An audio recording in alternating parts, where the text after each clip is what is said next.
M Vijayan ഒരു മികച്ച football താരമാണ്. കൂടാതെ ഇന്ത്യയുടെ ലെജൻഡുമാണ്. എന്നാൽ ടെക്നിക്കൽ കമ്മിറ്റിയുടെ ചെയർമാനാകാൻ അദ്ദേഹം യോഗ്യനല്ല. AIFFന്റെ അംഗങ്ങൾക്ക് ഇന്ത്യയിൽ ഫുട്ബോൾ എങ്ങനെ കൊണ്ടുപോകണമെന്ന് തന്നെ അറിയത്തില്ല. അവർക്ക് കപ്പ് മത്സരങ്ങൾ ഓർഗനൈസ് ചെയ്യാൻ പോലും അറിയത്തില്ല. അവർ ആഗ്രഹിക്കുന്നത് അധികാരം മാത്രമാണ്. ഇതൊന്നും എൻ്റെ അഭിപ്രായമല്ല. ഇതെല്ലാം പറയുന്നത് മുൻ ഇന്ത്യൻ പരിശീലകനായിരുന്ന ഇഗോർ സ്റ്റിമാച്ചാണ്. ഇന്നലെ നടന്ന പ്രസ് മീറ്റിലാണ് ഇഗോർ സ്റ്റിമാച്ച് ഈ കാര്യങ്ങളെല്ലാം പറഞ്ഞത്. കൂടാതെ തന്നെ AIFFനെതിരെയും AIFFന്റെ പ്രസിഡൻ്റായ കല്യാൺ ചോപ്രയ്ക്കെതിരെയും ടെക്നിക്കൽ കമ്മിറ്റിക്കെതിരെയും അദ്ദേഹം സംസാരിച്ചു. അപ്പോൾ ഇതിനെക്കുറിച്ചുള്ള കൂടുതൽ വിശേഷങ്ങൾ അറിയാൻ നമുക്ക് എത്രയും പെട്ടെന്ന് തന്നെ വീഡിയോയിലേക്ക് പോകാം.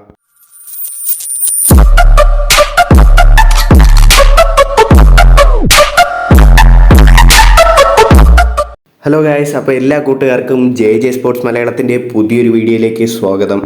അപ്പോൾ ആദ്യം തന്നെ നമുക്ക് ഇന്നലത്തെ പ്രസ് മീറ്റിൽ ഇഗോർ സ്റ്റിമാച്ച് പറഞ്ഞ കുറച്ച് പ്രധാനപ്പെട്ട സ്റ്റേറ്റ്മെൻറ്റ്സിനെ പറ്റി സംസാരിക്കാം.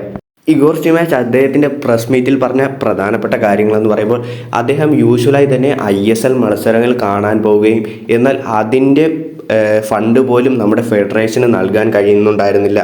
ആൾറെഡി തന്നെ നമ്മുടെ ഇന്ത്യൻ ഫുട്ബോൾ ആരാധകർക്കിടയിലുള്ള ഒരു റൂമറാണ് ഇന്ത്യൻ കോച്ചിനല്ല ഇന്ത്യൻ സീനിയർ താരങ്ങൾക്കാണ് കോച്ചിനെക്കാട്ടിലും പ്രാധാന്യം നൽകുക എന്നുള്ളത്. അപ്പോൾ ഇഗോർ സ്റ്റിമാച്ച് പറയുന്നത് അദ്ദേഹം ഇതിനു മുമ്പേ തന്നെ ആരാധകരോട് പറഞ്ഞിട്ടുള്ളതാണ്. ഞാൻ എല്ലാ ദിവസവും സീനിയർ താരങ്ങളായിട്ടുള്ള ഗുൽപ്രീത് സിംഗ് സന്ധുവിനോടും സന്ദേശ് സിംഗിനോടും സുനിൽ ഛേത്രിയോടും എല്ലാം ഫീഡ്ബാക്ക് ചോദിക്കുമായിരുന്നു. പക്ഷേ അന്തിമ തീരുമാനം അദ്ദേഹത്തിൻ്റെ ഭാഗത്തു നിന്നുമാണ് എടുക്കാറ്.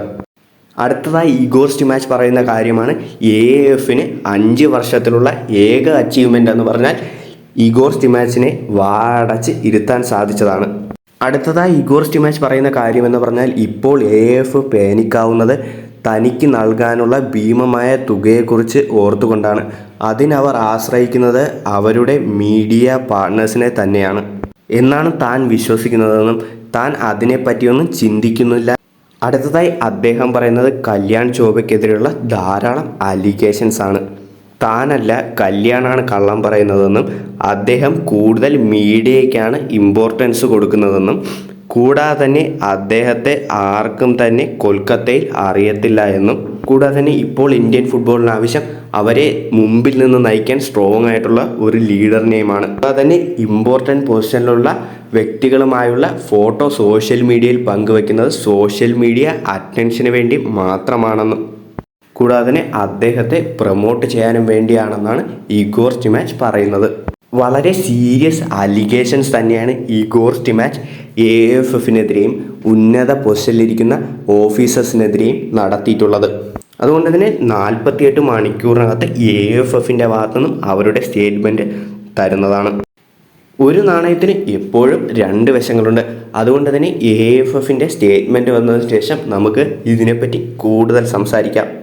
ഈ വിഷയത്തെ പറ്റിയുള്ള നിങ്ങളുടെ വിലയേറിയ അഭിപ്രായം കമൻറ്റ് ചെയ്യാൻ മറക്കരുത്. വീഡിയോ ഇഷ്ടപ്പെട്ടാൽ ലൈക്ക് ചെയ്യുക, ഷെയർ ചെയ്യുക, സബ്സ്ക്രൈബ് ചെയ്യുക. കൂടാതെ തന്നെ വീഡിയോയെ പറ്റിയുള്ള നിങ്ങളുടെ വിലയേറിയ അഭിപ്രായങ്ങൾ താഴെ കമൻറ്റ് ചെയ്യുക.